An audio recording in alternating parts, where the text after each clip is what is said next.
ആ ഗർഭം ധരിച്ച യുവതിയെ കൊല്ലാൻ വലിയ സമയം വേണ്ട എന്ന് വരെ പറയുന്നിടത്തേക്ക് എത്തുന്ന അവസ്ഥ, അതൊക്കെ നിങ്ങൾ പുറത്തു കൊണ്ടുവന്ന കാര്യങ്ങളാണ്. അപ്പോൾ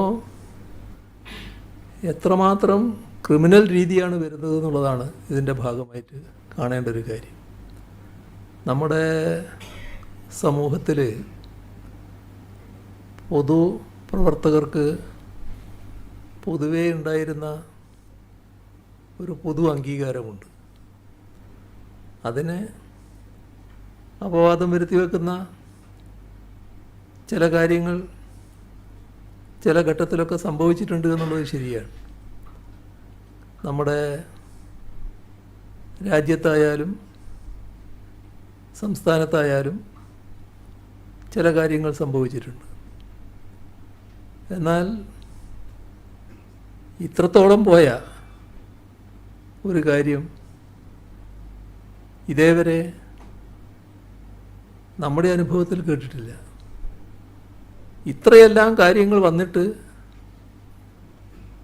അതിനെല്ലാം നേതൃത്വം കൊടുത്ത ഒരാളെ സംരക്ഷിക്കാൻ തയ്യാറാകുന്ന നില, അത് പ്രതിപക്ഷ നേതാവിനെ പോലെ ഒരാളുടെ ഭാഗത്ത് നിന്ന് ഉണ്ടായിക്കൂടാത്തതാണ്. മാത്രമല്ല, അദ്ദേഹം അങ്ങ് പ്രകോപിതനാകുകയാണ്. പ്രകോപിതനായിട്ട് പിന്നെ എന്തെല്ലോ വിളിച്ചു പറയുന്ന അവസ്ഥ സ്വീകരിക്കുകയാണ്. അങ്ങനെയൊരു നിലയിലേക്ക് അദ്ദേഹത്തെ പോലൊരാൾ പോകാൻ പാടുണ്ടോ? ശരിയല്ലാത്ത നിലയാണ് ഇക്കാര്യത്തിൽ സ്വീകരിച്ചത്. രാഷ്ട്രീയത്തിന് അവമാനം വരുത്തി വെച്ചതാണ്, പൊതുപ്രവർത്തകർക്ക് അവമാനം വരുത്തി വെക്കുന്നതാണ്. അത്തരമൊരാളെ